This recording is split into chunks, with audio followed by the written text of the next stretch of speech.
Hello and welcome to the CBS News Miami Miami Proud Special. I'm Lauren Pastrana. And I'm Elliot Rodriguez. There are so many people in this community who are making Miami proud. And we want to share some of those stories that we are proud to have brought you this year. Our first stories feature students in South Florida who are focused on helping our planet. The first is a group of Florida Atlantic University high school engineering students who competed in Texas, where they made Miami proud with a solar-powered car they built from scratch. This was their first participation in the Solar Car Challenge, a program designed to motivate students in science, technology, and alternative energy. CBS News Miami's Steve Majiri has the story of these so-called solar owls. This thing's pretty much two batteries, solar panels, a frame, and a set of wheels. And there aren't any mirrors. So instead, students installed this rear view camera in the back of the car. And on each side, students installed these side cameras, helping them see what's behind them and next to them. It runs on sunshine. Oh, it's still right there. And the students prep it like a pit stop crew. But you guys are ready, though? All right. All set. All set? All right. Ava Palazzolo and her close to 40 classmates spent 2 years designing, planning, and building this solar-powered set of wheels. And they're only in high school. When I joined the club, it was just a carbon fiber frame that we had to epoxy together ourselves. And then we had to add all the bits and pieces, the motor, the MPPTs, you know, all the good stuff. The car absorbs energy from the sun and then sends it to the back where the motor is. This is all the good stuff. Florida Atlantic University high school officials tell us this is the first car of its kind in Florida that's been built by high school or college students. Palazzolo is impressed every time it starts up. It's amazing to me, honestly, how high schoolers could build this entire thing. And they just came back from the Solar Car Challenge competition in Texas against other schools with solar-powered cars. They came in second in a race and took home the gold for Best Engineering Design. Honestly, we spent so much time in this, countless hours, at least 100 hours from each of us. And these students may have already found their next project, improving the car's ability to charge while driving, which Palazzolo says may be a reason why they lost the race. Yeah, it drains more than we charge it. That's why we had to take frequent breaks during the race, you know, to charge back up. You know, it would have been nice to charge while we were driving, but maybe next year. It's not officially their car until they give her a name. They named her All Set, which is Tesla backwards. In Boca Raton, Steve Majiri, CBS News Miami. A local Girl Scout is also trying to protect the planet, and she's doing it through art. 17-year-old Amelia McKay is tackling the global marine debris crisis and encouraging other young people to do the same. She created Plastic Smart, a program designed to raise awareness about saving the environment one piece of plastic at a time. The main part of the project, though, was an educational curriculum I developed that Eco Adventures here is helping me run at the Nature Center as like a field trip option. It's designed for K through 12 students. They'll come here, learn about the plastic problem, do a beach cleanup. As a sea turtle conservation coordinator, Amelia is the next generation of park stewards in Miami-Dade County. And most importantly, connecting us and caring for the earth. From parkways to blueways, Amelia, we are so proud of you. Amelia, who's been a Girl Scout since she was 5, received the Gold Award for her dedication and love for the earth. It's the highest award a Girl Scout can earn. And Amelia says she would like to expand her project. The second phase would be a small library at the Biscayne Nature Center where young kids and children with special needs can be read to about the marine debris crisis and how to solve it. The future is in good hands with young people like the ones we just saw. Summer camp is a summertime rite of passage for many kids. Nicholas Children's Hospital in Southwest Miami-Dade makes sure those who might not be able to attend camp because of an illness get their chance to be campers. CBS News Miami's Jim Barry takes us to Camp UOTS, the United Order of True Sisters. At first glance, it would look like your typical kids' summertime rite of passage summer camp. It feels like home because like everyone went through the same thing. But here's a case in point why everything is not always as it seems. All the campers have, or had, some form of cancer. Almost all of the counselors, too. It's Nicholas Children's Hospital's UOTS camp.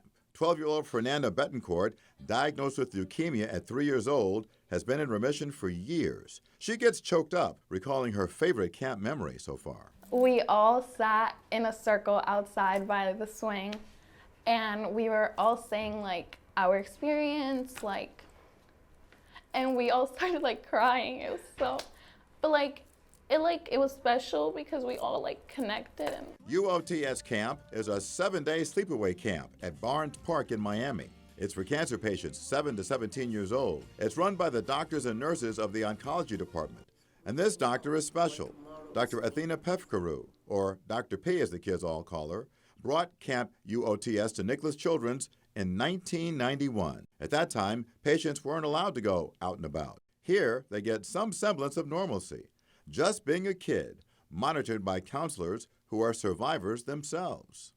The camp has every imaginable activity: crafts, kayaking, karaoke night, a trip to Orlando, beach excursions, and at the end of it all, a dance to celebrate the fun, the friendships, and life. The hugs, tears, and validation that a year's hard work poured into a week was well worth it for Dr. P. Did we succeed with those sick kids that really lived a week in a different world, in an imaginary world, in a dream world? And was it worth it for us to truly put that effort and make sure that memory stays with them and with their families forever? That's the best part for me. Without Dr. P, this camp wouldn't exist. It's an homage to a 47-year hematology-oncology specialist who offers important perspective Fernanda and her mother share, and that is hope. She's an angel. She saved her life and my life too. she's just like an angel. She means everything to me. South Florida is a vibrant, diverse community where people from all over the world can call home, and it's that spirit we want to celebrate, the American dream. For immigrants, that dream comes true through hard work, a little luck, and seizing an opportunity. Call it an only in America story, and Elliot, you have one of those stories. I guess I do. It's about a now former Miami police officer who realized his American dream when he changed careers. Emilio Cabrera owns 18 McDonald's franchises in South Florida, from Edgewater to Hollywood, Sunny Isles, and North Miami, just to name a few. His Mickey D's have been serving up Big Macs and Happy Meals for the past 43 years.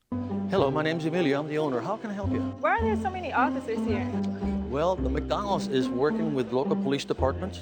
Cabrera has a soft spot for law enforcement. After all, he was a cop, retiring from the Miami Police Department as a lieutenant. Late in his career, an assignment to solve robberies at a McDonald's changed his life. There was a gang hitting franchises, McDonald's franchises, and we didn't know where the next one was going to be. So we had to put a set of cops there, hidden. After the robbers were caught, Cabrera asked about owning his own franchise. To get it, he had to train for 2 years at McDonald's while still working as a cop.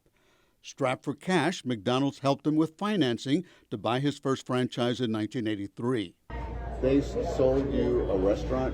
Did you have money for this at the time? No. How could you buy a restaurant without money? A program. McDonald's had a program. If they liked you and they thought your potential, they get you into the program. The first thing we asked is, why us?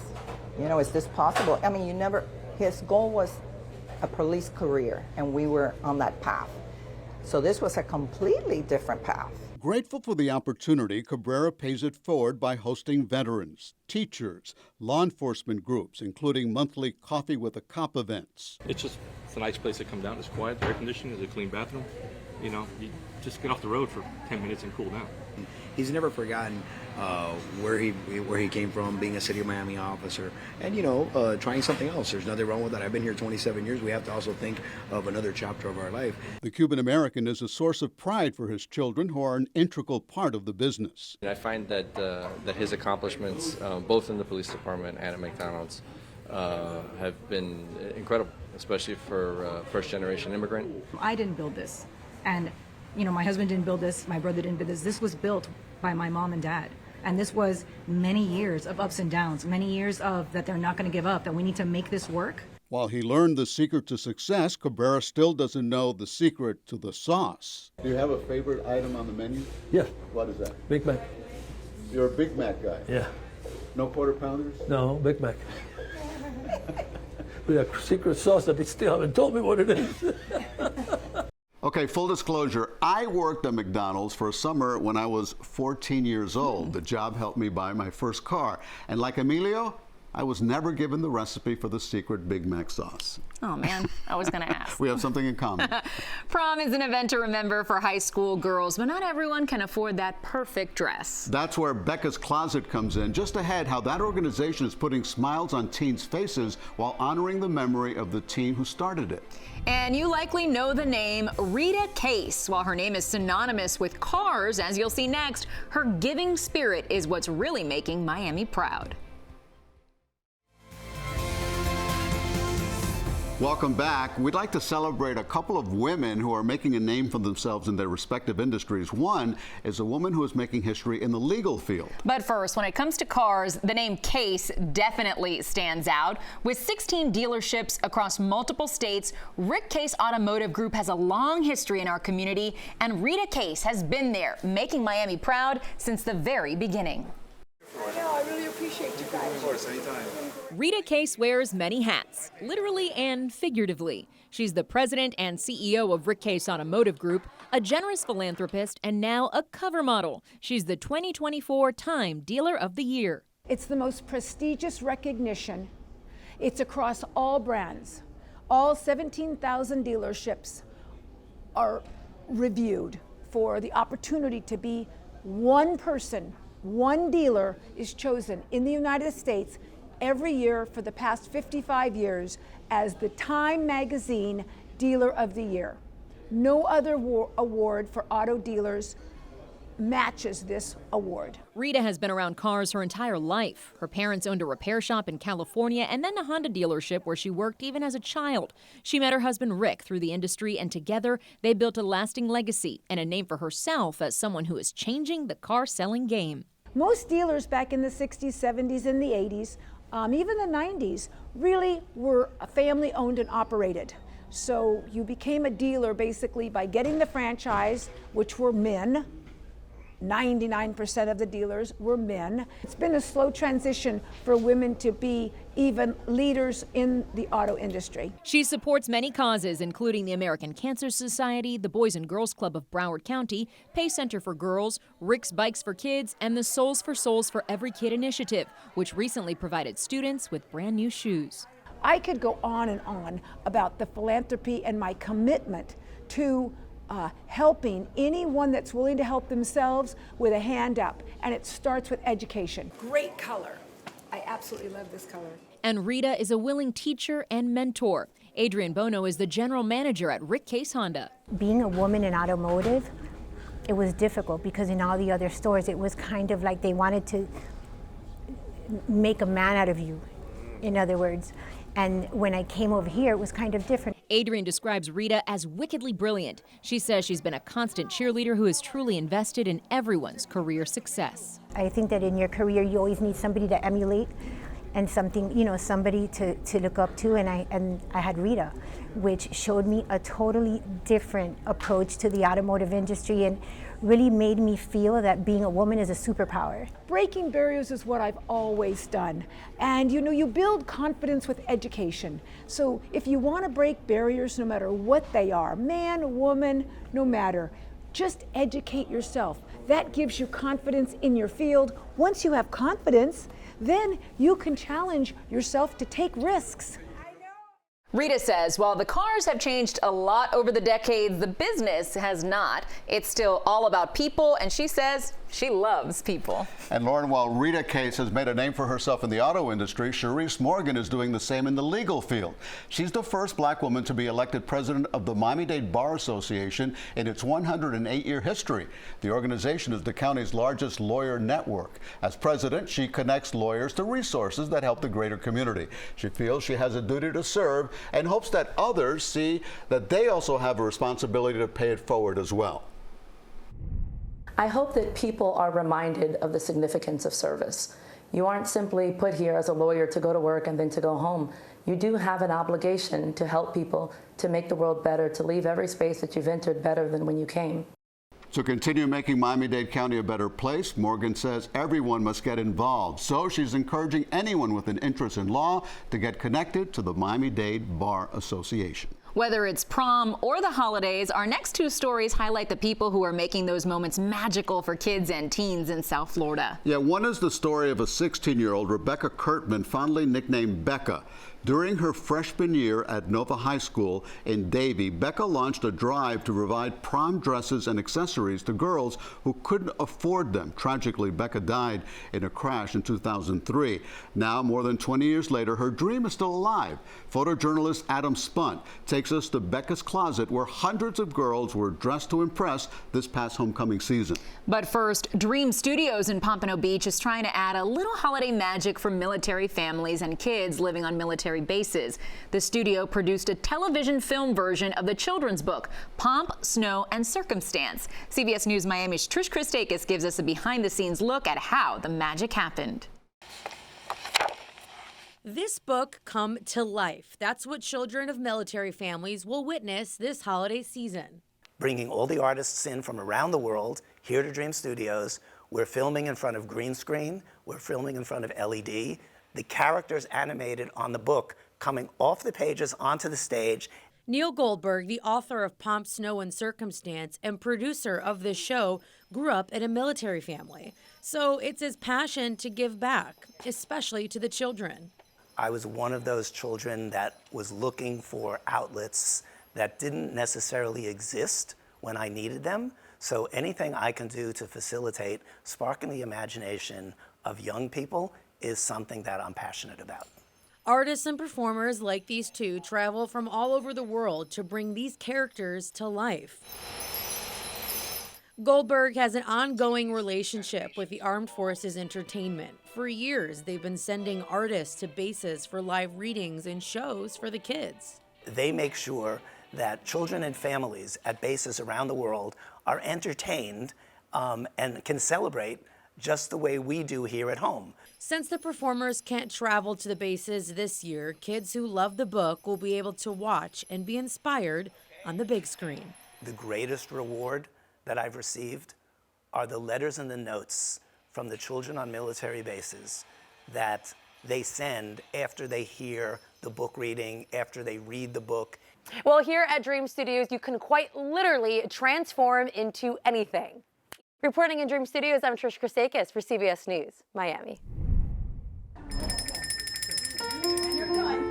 Dresses are very expensive these days, and to be helping girls in need is a very kind thing to do. Becca's Closet is a nonprofit organization that donates free homecoming, military ball, and prom dresses to high school girls who can't afford to buy them. It was started as a project by our late daughter, Rebecca. She wanted to make a little difference, and she started writing letters to dress manufacturers around the country, asking them to donate dresses. And she went to local stores in the mall, asking them to donate dresses. And she also put up signs around school asking her classmates if they had any dresses that were recently used that they could be donated and help one of their classmates. There are things like This is Vegas. Now that I have a dress that I'm comfortable in and that I love, I'm definitely going to be attending. We've given away tens of thousands of dresses to girls to continue Rebecca's legacy. And it feels really, really good to see the looks on people's faces when you relieve the burden from them, when you make a little bit of a difference in their lives and show them that you care about what they care about. It's not how I feel, it's how they feel. So if the girl feels beautiful, then she's gonna look beautiful and we're gonna feel great about it. Soon after Rebecca passed, one of her girlfriends came up to me and said, "Do you know what BEC stands for?" And it really summed up what she said, and that was bringing everyone closer. And that's what sums up Becca's Closet. Becca's Closet's vision has grown over the past couple of decades. The organization now also raises funds to provide college scholarships for young women and men nationwide who demonstrate Becca's spirit of generosity in their own communities. If you're feeling all the feels, we're not done yet. Next, we introduce you to a South Florida woman who received a fresh start and a home thanks to a chance encounter with a stranger who's making Miami proud.